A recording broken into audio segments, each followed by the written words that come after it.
गुरुर्ब्रह्मा गुरुर्विष्णु गुरुर्देवो महेश्वराय गुरु साक्षात् परब्रह्म तस्मै श्री गुरुवे नमः। नित्यं शुद्ध निराभासं निराकारं निरंजनं नित्यबोध चिदानंदं गुरुर्ब्रह्म नमाम्यहम्। यस्य पाद प्रवादस्ता प्रपंचो भाति भासुरा तमहं सद्गुरु वंदे पूर्णानंद चिदात्मकम्। ओम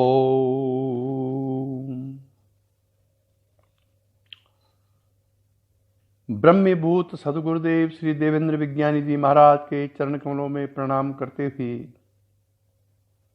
इस परंपरा के सभी आत्मरूप साधकों की साधना की उन्नति श्री चरणों में करते हुए शक्तिपात विधान के पर जो प्रवचन चल रहा था, कल के प्रसंग के अनुसार आगे का प्रवचन किया जाता है। कल जो प्रसंग चल रहा था उसमें दो प्रकार की शक्तियों का वर्णन किया गया था, जिसमें यंत्रों द्वारा भाप के दबाव से बनाई गई रेलवे इंजन आदि अथवा बैटरी के द्वारा डायनेमो जैसे यंत्रों से उत्पन्न की हुई विद्युत आती शक्ति, और दूसरी शक्ति थी मनुष्यों अथवा पशुओं के शरीर के बल से उत्पन्न हुई शक्ति। जैसे बैल भैंस घोड़े आदि पशुओं द्वारा जब बैलगाड़ी और तांगे वगैरह चलते हैं तो पशुओं की शक्ति से वो चलते हैं। और तब कहा गया था कि ये जो शक्ति है ये तो आत्मा की शक्ति है। अगर बैलगाड़ी खींच रहा है तो बैल की आत्मा की शक्ति है वो। अगर भैंस गाड़ी खींच रहा है तो भैंस की आत्मा की शक्ति है वो। ये कहा गया था कल के प्रश्न में। लेकिन उस शक्ति को, जो आत्मा की शक्ति है, उसको अचेतन यंत्रों से उत्पन्न जो शक्तियां हैं के समान ही वो जड़वत होती वो शक्तियां। इसलिए दोनों में कोई भेद नहीं दिख पड़ता है, दोनों अचेतनवत कार्य करती हैं। इस शंका का समाधान आगे किया जाता है। ये कल का प्रसंग था। अब आगे का सूत्र है चितिर्वा। ऊपर जिन दो शक्तियों का वर्णन किया गया है वो चेतन या अचेतन से शक्तियां उत्पन्न हो रही हैं वो आत्मा की शक्ति। लेकिन जैसा अचेतन है, अगर बैल कमजोर है तो शक्ति कमजोर होगी, अगर भैंस कमजोर है तो शक्ति कमजोर होगी, अगर भैंस हट्टा कट्टा है तो शक्ति उसमें ज़्यादा होगी, अगर आदमी युवा है और आदमी कोई काम कर रहा है तो युवा की जो शक्ति है वो ज़्यादा होगी, बूढ़े की शक्ति कम होगी। अब प्रश्न उठता है, जब आत्मा की शक्ति है ये तो फिर अलग अलग क्यों बट रही है? युवा में ज़्यादा शक्ति है, बूढ़े में कम शक्ति है। उसका कारण आत्मा की शक्ति नहीं, उसका कारण जो इक्विपमेंट हमारे पास है उसके कारण शक्तियां कम ज़्यादा होती है। आत्मा की शक्ति तो एक ही है, लेकिन जिसका मन कमजोर होगा उसके अंदर भय उत्पन्न हो जाएगा, जिसका मन बलवान होगा उसके अंदर भय नहीं आएगा। तो जो इक्विपमेंट्स हमारे अंदर है, मन प्राण बुद्धि, अगर ये सशक्त हैं, हमारी इंद्रिय अगर हमको जय प्राप्त है तो आत्मा की शक्ति का हूबहू प्रदर्शन आगे के लिए होगा। लेकिन यदि ये कमजोर हैं तो आत्मा की शक्ति तो एक है नीचे से, लेकिन इक्विपमेंट के कारण जो उपकरण है उसके कारण वो ज़्यादा और कम हो रही है। आप मेरी बात समझ गए ना? अब आगे का सूत्र है चितिर्वा। अथवा वा चिति शक्ति ही है। आत्मा की जो शक्ति है वो चिति शक्ति है। चिति का तात्पर्य यह है कि चिति शक्ति चेतन शक्ति है, अचेतन नहीं है वो।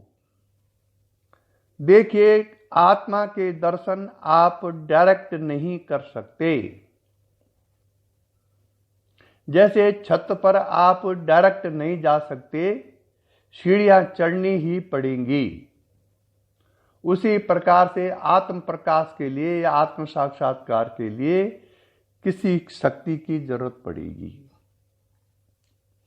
शांत समुद्र को आप नहीं लगा सकते कि ये समुद्र है, दूर से आप देख रहे हैं।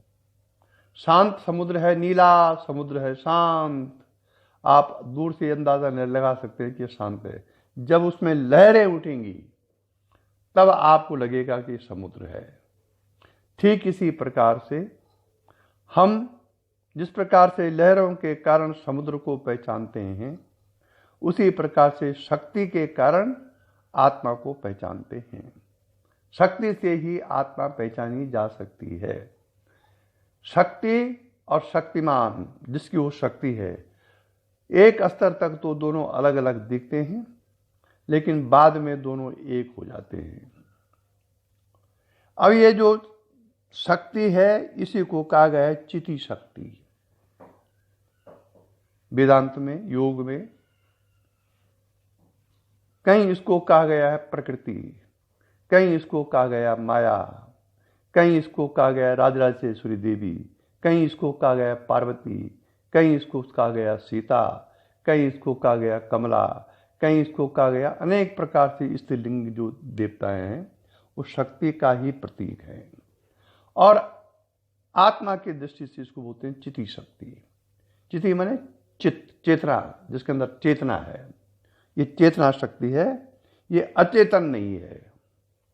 इस चेतना से ही हमारा शरीर चेतन जैसा प्रतीत होता है, हमारा मन चेतन जैसा प्रतीत होता है, हमारी बुद्धि चेतन जैसी प्रतीत होती है। ये उसका कारण ये शक्ति है। कैसे? आगे उदाहरण देकर समझाता हूं। शास्त्र कहता है कि ब्रह्म सत्य चित्त आनंद, मतलब सच्चिदानंद स्वरूप है। ये शास्त्र की वाणी है।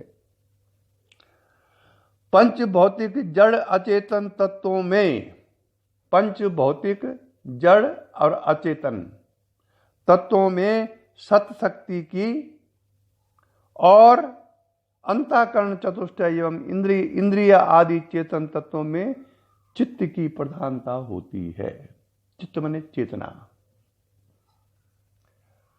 और ये चेतना की जो शक्ति, चित्त की जो शक्ति है, इसी को कहते हैं चिति। सच्चित शक्ति का स्थूल आणविक रूप चित्त कहलाता है। चित्त माने मन।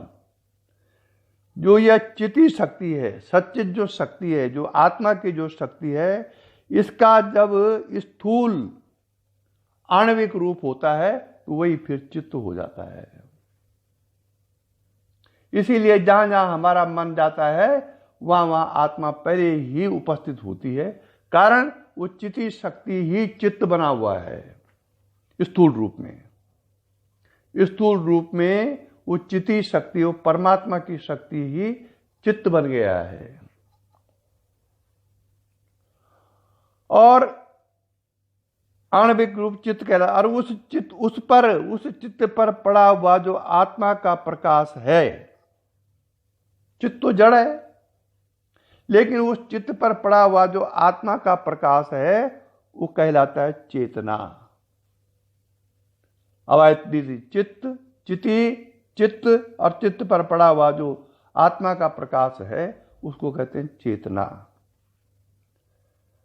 और इसी सच्चित शक्ति को, ये जो चिति शक्ति है, इसी को प्रकृति भी कहा गया है गीता में। प्रकृति के 3 गुण हैं। प्रकृति के 3 गुणों में तमोगुण सत्शक्ति, सत्ता, उसमें तमोगुण है। सतोगुण चित्त शक्ति, चेतना शक्ति, और रजोगुण क्रिया रूप है। तो रजोगुण रूप क्रिया रूप होने से वो दोनों ओर कार्य करता है, तमोगुण में भी और सतोगुण में भी। तो प्रकृति मतलब सत्य शक्ति जो प्रकृति है उसमें 3 गुण हैं, और प्रकृति के 3 गुणों में सत्य अचेतन वस्तु जो है वो सत्ता का प्रतीक है। तो उसमें सत शक्ति है अचेतन में, और सतोगुण में चित्त शक्ति है, और रजोगुण में क्रिया रूप है जो दोनों तरफ है। तो सत्ता, सत्य, चित्त, आनंद, जहां ये तीनों हैं वो चेतना है, वो आत्मा का प्रकाश है। सत्ता केवल जड़ वस्तु में होती है, वहां आनंद और चित्त नहीं होता है। सत्ता जड़ वस्तु में होती है, वहां आनंद और चेतना नहीं होती है। अंतःकरण चतुष्टय जो हमारे अंदर मन बुद्धि प्राण है, उसमें चेतना भी है और जड़ता भी है, क्योंकि चेतना से ही हम लोग अपने को पहचान रहे हैं। वास्तव में ये तीनों जड़ हैं। अब वो शक्ति आगे क्या है? ज्ञानवती चा, वह शक्ति ज्ञान कराती है। आपको कैसे मालूम है कि ये घड़ा है? वो शक्ति ही ये अनुभव कराती है कि ये घड़ा है। हमको मालूम नहीं चलता है उस समय, हम तो सोचते हैं कि हमारी आंखें देख रही घड़ा, इससे पता चला कि घड़ा है। अगर वो चित्त शक्ति न हो, चित्ती शक्ति न हो, तो आंखें देखने पर भी हम ये अनुभव नहीं कर सकते कि ये घड़ा है। यही कारण है कि आत्मा को सर्वव्यापक कहा गया है। अगर हमारी दृष्टि जड़ता से हट करके चेतना की ओर जाने लगे तो आत्म साक्षात्कार बहुत सरल है। हर समय आत्मा के कारण तो सब दिखाई दे रहा है। जैसे अंधेरे कमरे में बल्ब के ऑन करने पर ही कमरे की हर चीज दिखाई देती है, लेकिन बल्ब पर हमारा ध्यान नहीं जाता है जिसके प्रकाश ये चीजें दिखाई दे रही है। हम देखते हैं बहुत सुंदर टेबल लगा हुआ है, बहुत सुंदर घड़ी रखी हुई है, बहुत सुंदर गाय बछड़ा रखा हुआ है ये स्टील का, उधर हमारा आकर्षण रहता है। इधर टेबल में वो दवाइयाँ रखी हुई हैं, इधर बहुत सुंदर मोबाइल है, इधर बहुत सारी किताबें रखी हुई हैं। बल्ब के खुलते ही हमारी दृष्टि इस तरफ पड़ जाती है, नारायण बोलना पड़ेगा, और हम भूल जाते हैं उसमें कि बल्ब के प्रकाश से ये सब चीजें दिखाई दे रही हैं। ये हम उस घड़ी भूल जाते हैं। ठीक यही है, हम संसार को तो देख रहे हैं, लेकिन जिस आत्म प्रकाश से संसार दिखाई दे रहा है उधर हमारी पीठ की हुई है। अभी बल्ब को बंद कर देंगे, ये कोई चीजें नहीं दिखाई देंगी। बल्ब के ऑन करते ही ये सब चीजें दिखाई देने लगेगी।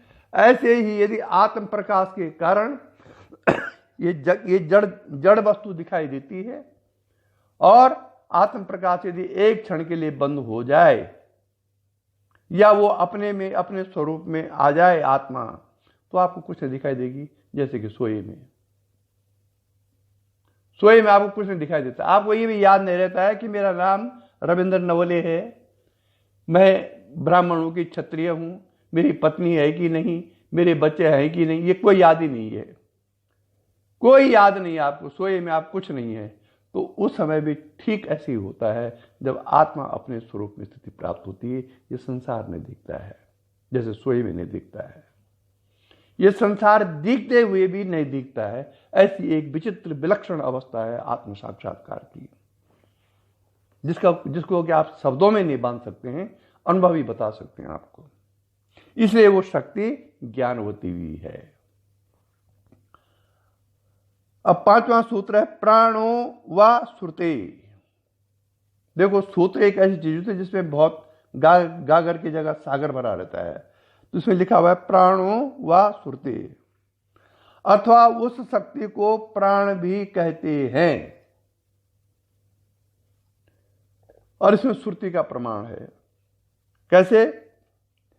वेदों में और संगीताओं, ब्राह्मणों और उपनिषदों में सर्वत्र प्राणों की उपासना करने का विधान है, और प्राण के स्वरूप, स्थान और उद्गम का भी बार बार वर्णन किया गया है। वेदोक्त प्राण श्वास और प्रश्वास से भिन्न कोई अन्य पदार्थ है। देखिए, एक तो श्वास जब हम लेते हैं और प्रश्वास लेते हैं, साधारणतः इसी को प्राण माना जाता है।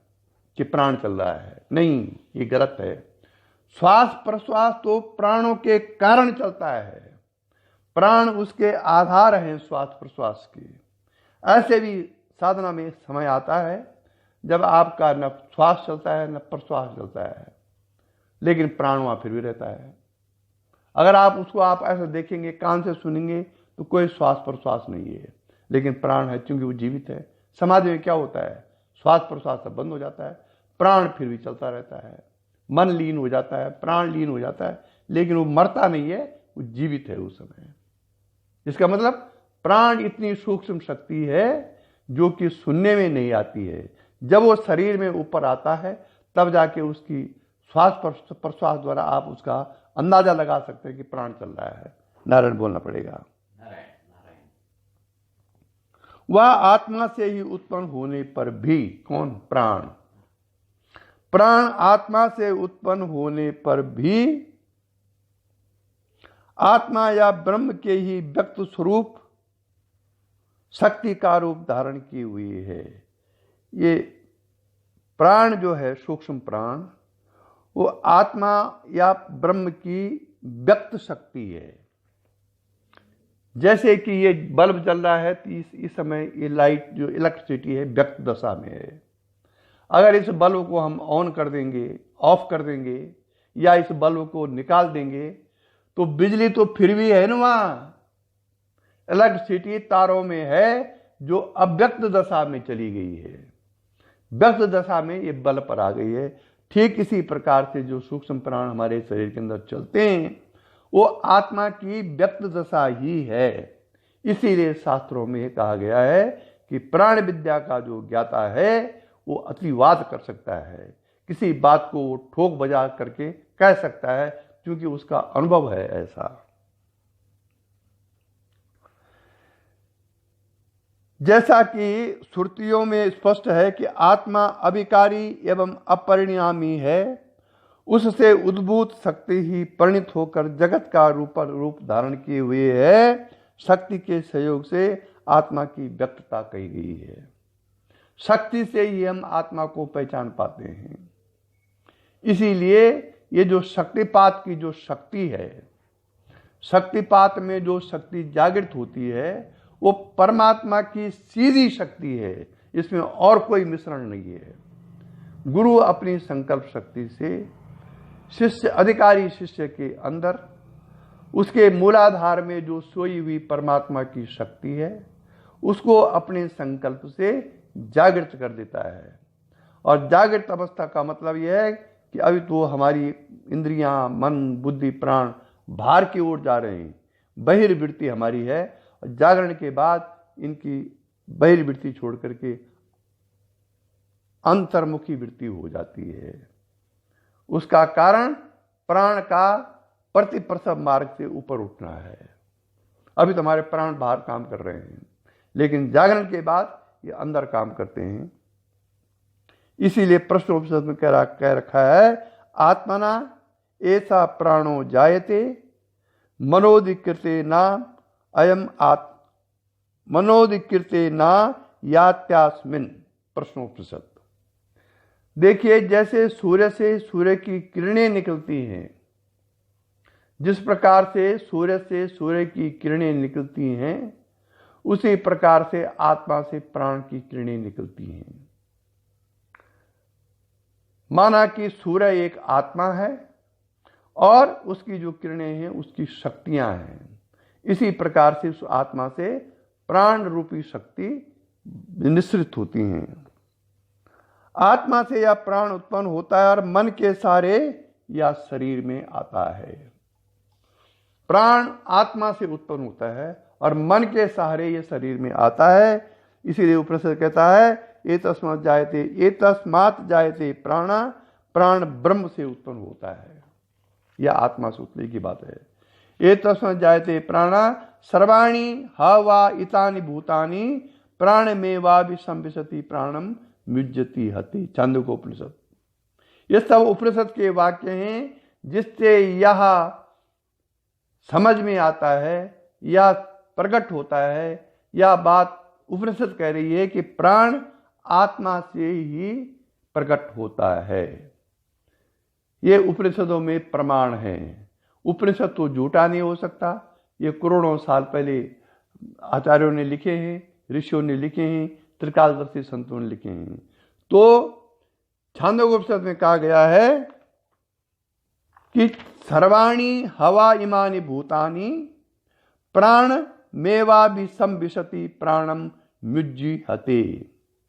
इसका अर्थ हुआ कि निश्चय पूर्वक यह सब सृष्टि प्राण में ही लय होती है और प्राण से ही उत्पन्न होती है।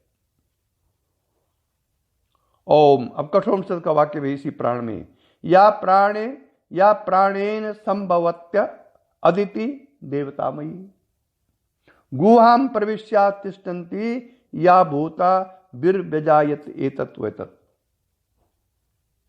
यमराज नाचिकेता से बोल रहे हैं कि हे नाचिकेता, एतत् वेतत्, ये जो कुछ तू देख रहा है यही आत्मा है। यमराज ने नाचिकेता को आत्मा में स्थित करा करके तब कठोपनिषद में ये आत्मा का वर्णन किया है। देवतामयी जो अदिति शक्ति है, कहीं प्राण को अदिति बोला गया है। देवतामयी जो अदिति शक्ति प्राण के द्वारा उत्पन्न होती है, हृदयाकाश गुहा में प्रवेश करके वह ठहरी हुई भूतों के द्वारा व्यक्त होती है। निश्चय से ही यह ब्रह्म है। अब हृदय का अर्थ यहां पर मांसखंड हृदय नहीं है। यही है ऋतंबरा प्रज्ञा जो शास्त्रों का सार बताती है। जिसको ऋतंबरा प्रज्ञा उदय नहीं, वो हृदय का अर्थ यहां पर मांसखंड का हृदय लेगा। अब मांसखंड तो छोटा सा हृदय, उसमें ब्रह्म कैसे समा सकता है?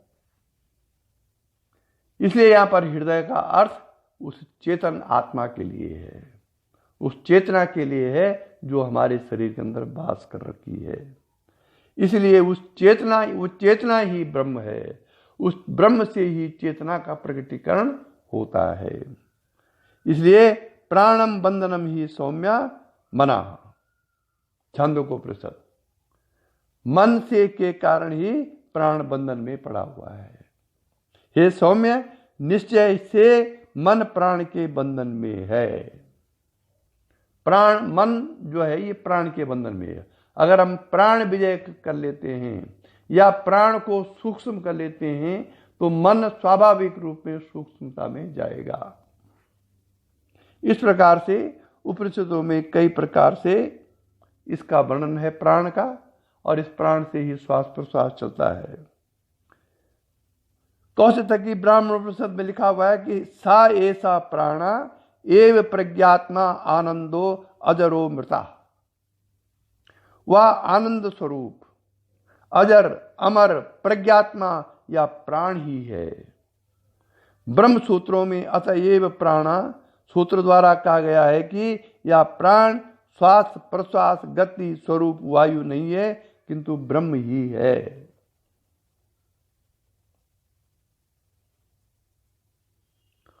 ओम।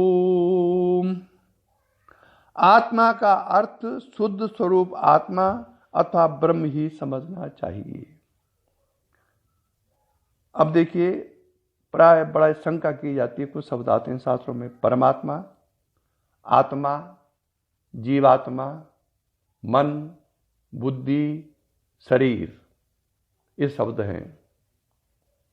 प्राय लोग परमात्मा आत्मा में फर्क भी करते हैं और फर्क नहीं भी करते हैं।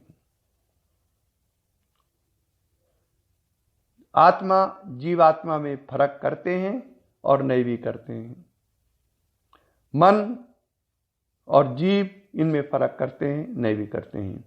तो यह समझना पड़ेगा कि ये चीजें हैं क्या। जब तक हम इसको अच्छी प्रकार से नहीं समझ पाते हैं तब तक हमारी बुद्धि में भ्रम रहता है। तो उसके लिए मैं आगे समझाता हूं। पिंड माने ये शरीर, इस पिंड में शुद्ध आत्मा और ब्रह्मांड में ब्रह्म। पिंड में शुद्ध आत्मा और ब्रह्मांड में ब्रह्म, अथा दोनों जगह ब्रह्म ही कह सकते हैं। क्योंकि जो आपके शरीर में आत्मा है, शारीरिक दृष्टि जो आपके शरीर के अंदर है, वही फिर ब्रह्मांड में है, उसको ब्रह्म कह सकते हैं। और इस आत्मा को भी ब्रह्म कह सकते हैं, क्योंकि पिंड और ब्रह्मांड दोनों में समानता है।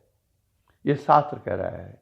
कैसी समानता है? जैसे कि बंबई शरीर एक बहुत बड़ा शहर है और उसको आप एक बड़े कागज के मैप में बना दें कि ये बंबई है। ठीक इसी प्रकार से विधाता ने ब्रह्मांड में जो कुछ है वो सब पिंड के अंदर रखा हुआ है।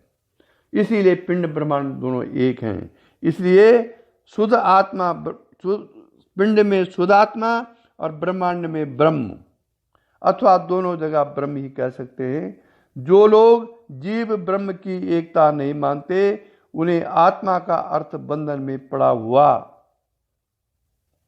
अहंकार आदि उपाधियों से युक्त जीव नहीं वरन अंतर्यामी परमात्मा समझना चाहिए, क्योंकि परमात्मा शक्ति ही मोक्ष साधन करा सकती है।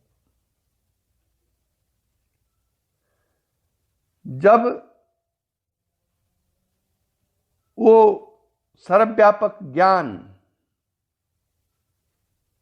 बुद्धि के कुल्हड़ में, जब वो सर्वव्यापक ज्ञान बुद्धि के कुल्हड़ में समा जाता है या किसी प्रकार से आ जाता है,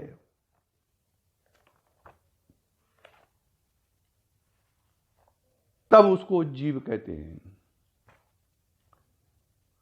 और शक्ति युक्त परमात्मा ईश्वर है। अब फर्क देखिए आप, शक्ति युक्त परमात्मा ईश्वर है और शक्ति विलीन परमात्मा ब्रह्म है। यह फर्क।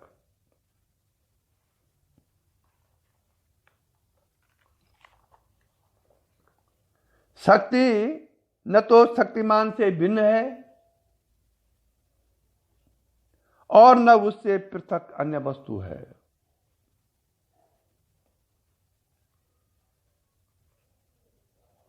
हम शक्ति के भौतिक और चेतन दो रूप देखते हैं। ओम प्रकृति के सब कार्यों को चलाने के लिए अनंत शक्ति भंडार प्रकृति में दिख पड़ता है। पृथ्वी, जल, वायु और आकाश के अणु अणु में इतनी शक्ति भरी हुई है कि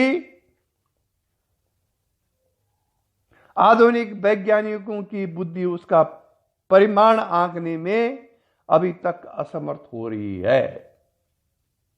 नारायण बोलना पड़ेगा। प्रकृति के साधारण कार्यों में अनंत शक्ति का उत्पन्न और लय होना देखा जाता है। साधारण सी बादल की गर्जना में इतनी विद्युत यंत्रालय उत्पन्न भी नहीं कर सकते।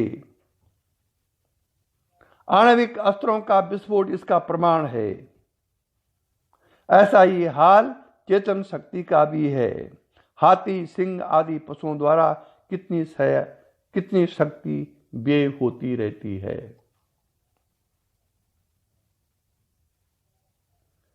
दोनों प्रकार की चेतन अचेतन शक्तियों का शक्तिमान कौन है? हम यदि ईश्वर को सर्वशक्तिमान मानते हैं तो यह मानना भी अनुचित नहीं है कि जड़ चेतनमय जगत में जो कुछ व्यापार घटित होते हैं वह सब उस शक्तिमान की शक्ति के कार्य हैं।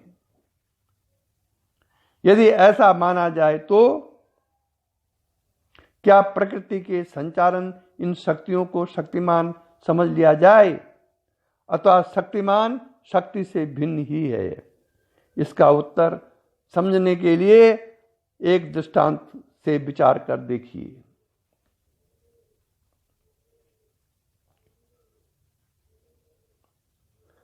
थोड़ी देर के लिए यह मान लें कि मनुष्य की शक्ति सर्वशक्तिमान से भिन्न शरीरस्थ आत्मा की ही शक्ति है।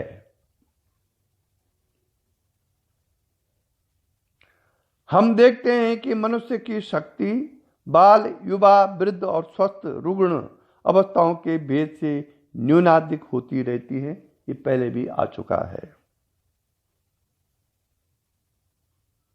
क्या इस शक्ति को उत्पन्न करने वाला आत्मा कभी कम या कभी अधिक शक्ति वाला हो जाता है?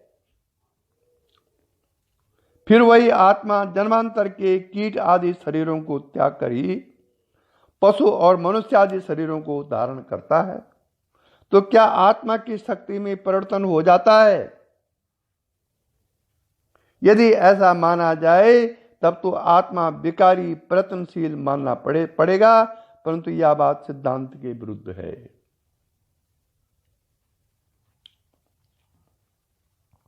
इसलिए यह सिद्ध होता है कि आत्मा जो स्वयं असंग है, शरीर, मन, बुद्धि और अहंकार के उपाधि के कारण न्यूनाधिक शक्ति वाला प्रतीत होता है। बालक के शरीर में कम बल होता है, युवा अवस्था में अधिक। इसका कारण आत्मा का विकार नहीं वरन शरीर रूपी उपाधि का विकार है। नारायण बोलना पड़ेगा। ओम। मनुष्य अपने बल को अनुमान नहीं कर सकता और साहस, धैर्य एवं विश्वास से अपने बल की वृद्धि कर लेता है। इससे यही सिद्ध होता है कि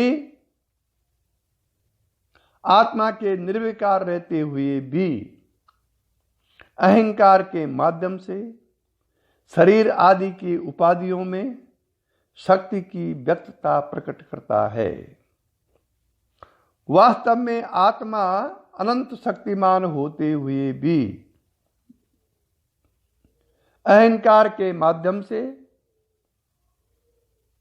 शरीर आदि उपाधियों में शक्ति की व्यक्तता प्रकट करता है।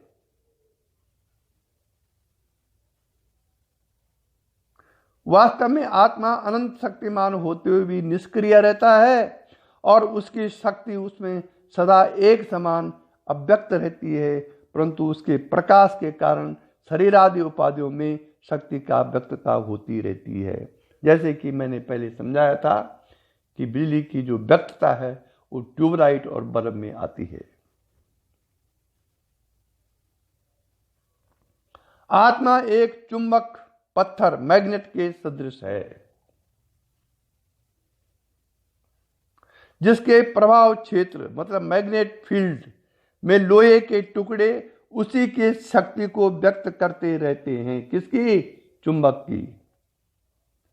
परंतु अपने प्रभाव क्षेत्र में अव्यक्त और लोहे के टुकड़ों में व्यक्त रूप से नृत्य करने वाला शक्ति तो एक ही है। इसी प्रकार सर्वशक्तिमान ब्रह्म और प्रकृति की समस्त जड़ चेतनमय शक्तियों को समझना चाहिए। ओम।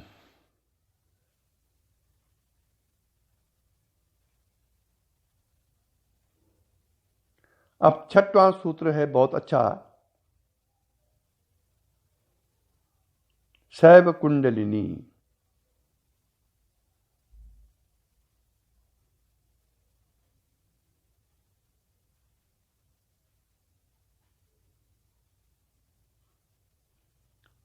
वही कुंडलिनी है।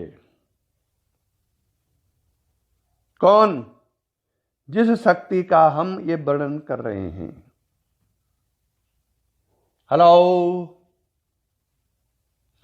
सांख्य के मतानुसार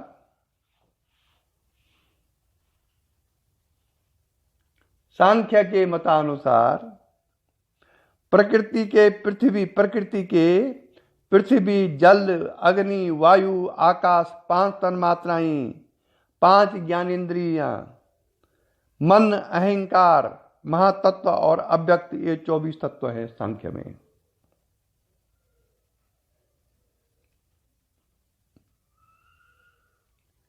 और ये जो 24 तत्व सांख्य ने कहे हैं, ये सब परमात्मा शक्ति के कारण ही जड़ चेतनमयी शक्ति व्यक्त करते हैं।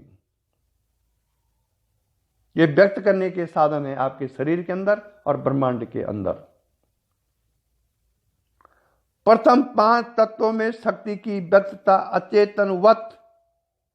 5 तत्वों में कौन से 5 तत्व कौन से हैं जिसमें अचेतनवत शक्ति की व्यक्तता होती है? कौन है वो 5 तत्व? क्या सुना आपने? वो 5 तत्व कौन से हैं वो जिसमें शक्ति की अचेतनवता का कार्य करती? आकाश, पृथ्वी, जल, अग्नि, वायु और आकाश, ये 5 महाभूत ऐसे हैं जिसमें शक्ति की क्रिया अचेतनवत प्रदर्शित होती है। और शेष जो 18 तत्व हैं, 18 तत्व और कौन हुए? 18 तत्व और कौन हुए? 5 तन्मात्राएं, 5 ज्ञानेंद्रिय, मन, अहंकार और 5 ज्ञानेंद्रियां, 5 कर्मेंद्रियां, 5 तन्मात्रा, मन, बुद्धि, अहंकार, 18 तत्व हो गए। इसमें चेतनवत वो शक्ति प्रदर्शित होती है। अन्य तत्व उसी के क्रियात्मक रूप काइनेटिक है, अव्यक्त प्रकृति है। महत, अहंकार, 5 तन्मात्राएं से 7वां प्रकृति विकृति स्वरूप है। मन 5 ज्ञानात्मक तथा 5 क्रियात्मक इंद्रियां, 5 ज्ञानेंद्रियां और 5 कर्मेंद्रियां और 5 महाभूत, ये 16 विकृति स्वरूप है। और पुरुष न प्रकृति है और न विकृति है, पुरुष इनसे अलग है। इसलिए शक्ति भी ब्रह्म ही है। और उपरोक्त श्रुतियों का तात्पर्य यह है कि वह ब्रह्म ही प्राण है। यद्यपि शरीर में प्राण की 5 क्रियात्मक रूप, अब प्राण के शास्त्रों में फिर 5 भाग कहे गए हैं। प्राण, अपान, समान, व्यान, 5 प्रकार के प्राण आपके शरीर के अंदर हैं। और उदान, ये 5 प्राण हमारे शरीर के अंदर हैं। और बाहर सूर्य शक्ति प्राण, पृथ्वी की आकर्षण शक्ति अपान, आकाश समान, वायु व्यान और अग्नि उदान है। अभी पिंड और ब्रह्मांड की एकता आ गई। जो हमारे शरीर के अंदर है 5 प्राण, ठीक इसी प्रकार से ब्रह्मांड में भी 5 प्राण हैं। जैसे सूर्य शक्ति क्या है? प्राण है। विश्व का प्राण क्या है? सूर्य। हमारा प्राण क्या है? हमारे अंदर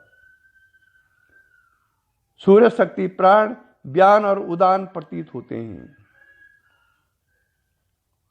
और बाहर सूर्य शक्ति प्राण, पृथ्वी की आकर्षण शक्ति क्या है? अपान। आकाश क्या है? समान। आकाश आपको हर जगह एक समान दिखाई देगा। वायु व्यान है और अग्नि उदान है। अग्नि सब कुछ पचाती है। ब्रह्म रूपी चुंबक के चुंबकीय क्षेत्र को प्राण कहते हैं। वह उपाधियों के आधार पर नाना रूप से चेतन अचेतन शक्ति की व्यक्तता का कारण है। परंतु चुंबक और चुंबकीय क्षेत्र स्थूल और सूक्ष्म होने के कारण अलग अलग मालूम होते हैं। ब्रह्म तो सर्वव्यापी होने के कारण सच्चित आनंद स्वरूप चुंबकीय क्षेत्र है। इसीलिए हमको हर समय जीने की इच्छा होती है, क्योंकि हम सच्चित आनंद हैं, ब्रह्म के अंश हैं। और ब्रह्म जो है वो सर्वव्यापक है, सदा रहने वाला है। इसीलिए हमारे अंदर ये भावना उत्पन्न होती है कि हम सदा रहें, क्योंकि हम ब्रह्म के ही अंश हैं।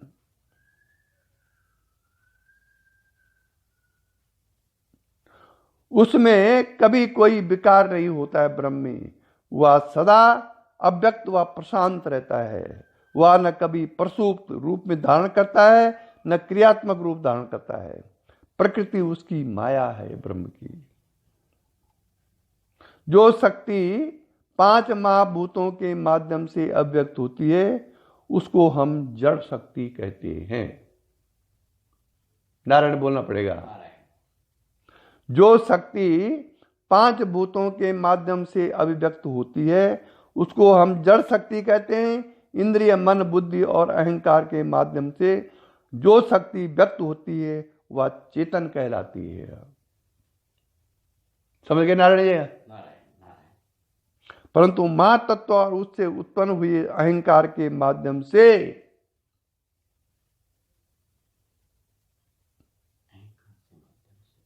परंतु महातत्व और अहंकार के माध्यम से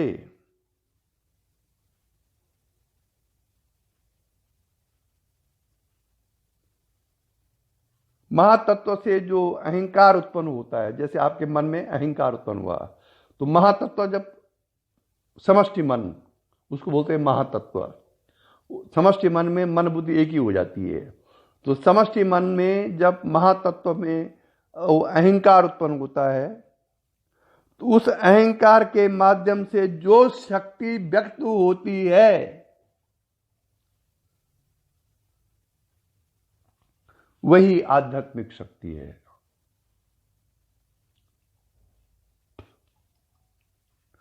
जिसका प्रयोग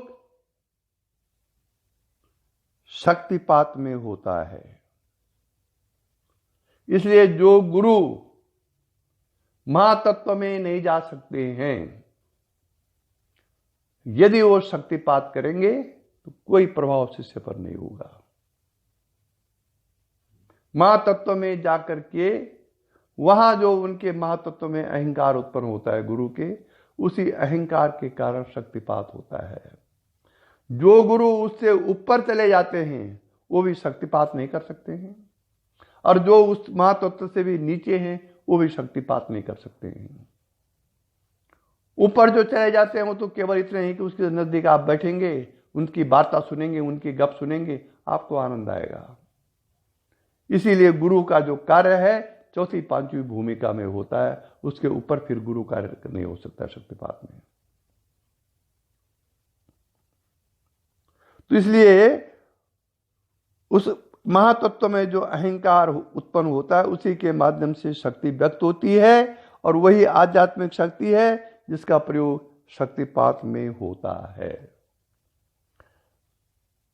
उपनिषदों में कहा गया है कि यदि इदम किंच जगत सर्व प्राणा एजति निश्रितम, कठोपनिषद।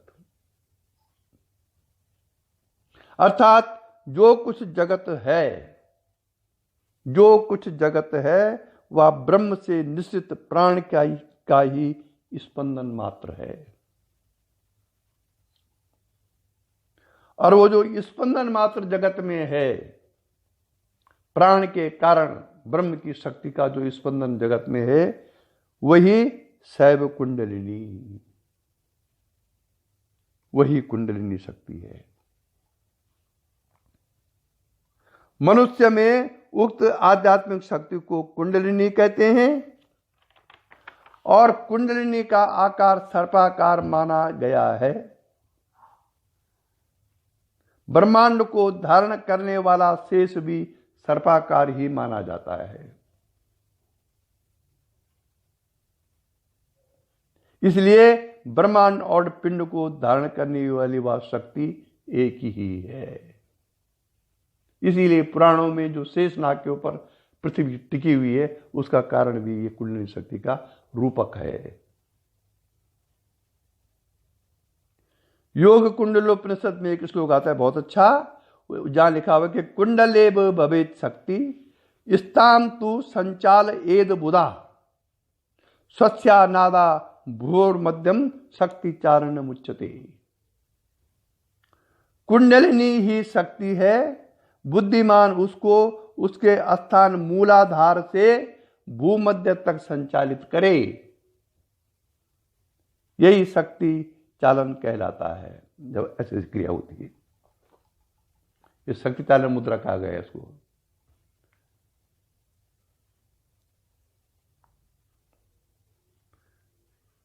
गेया शक्तिरियम विष्णुर निर्भया स्वर्ण भास्करा सत्वम रजस्तमश्चेति गुणत्रया प्रसूतिका महाकुंडलिनी प्रोक्ता पर ब्रह्म स्वरूपिणी जीव शक्ति कुंडल लाख्या प्राण कारण तेजसी।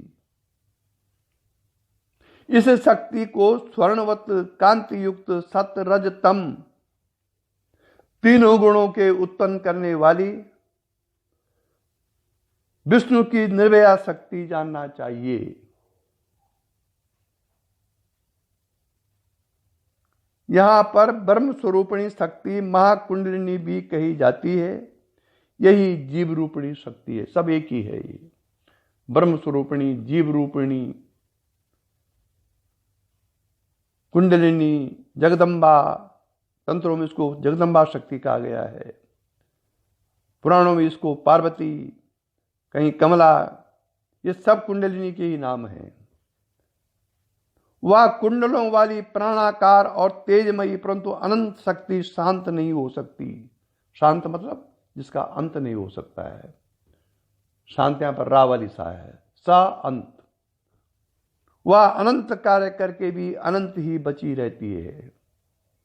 उस बची हुई शक्ति को पुराणों में समष्टि का आधार शेष एवं अथर्ववेद में उच्चिष्ट, उत्पलशिष्ट ब्रह्म कहा गया है।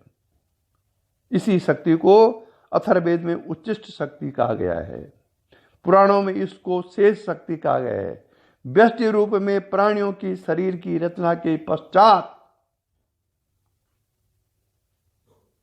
व्यष्टि रूप में प्राणियों के शरीर की रचना के पश्चात उच्चिष्ट शक्ति जो शेष बची हुई शक्ति रहती है, शरीराधार रूपा कुंडलिनी कही जाती है, जो मूलाधार में परमात्मा उसको सुला देता है। दोनों को सर्पाकार माना गया। किसको? भार ब्रह्मांड की शक्ति को भी और पिंड के अंदर जो शक्ति है उनको सर्पाकार माना गया है। कुंडलिनी का अर्थ कुंडल डाले सर्पिणी ही है। ये कुंडलिनी का वास्तविक अर्थ है। शक्तिपात द्वारा शक्ति चालन उसी क्षण होने लगता है। प्रथम सूत्र में शक्तिपात शब्द का प्रयोग किया गया है, न कि केवल शक्ति का। अर्थात यहां पर शक्ति के विज्ञान की व्याख्या नहीं, वरन उसके पात की व्याख्या किए जाने की प्रतिज्ञा है। शक्तिपात मतलब शक्ति गिरती है। इसलिए यह शंका होती है कि शक्ति का पात किस पर होता है। उत्तर अगले सूत्र में है, तत्पाता शिष्येषु। उसका पात शिष्य में होता है, जो शिष्य हो।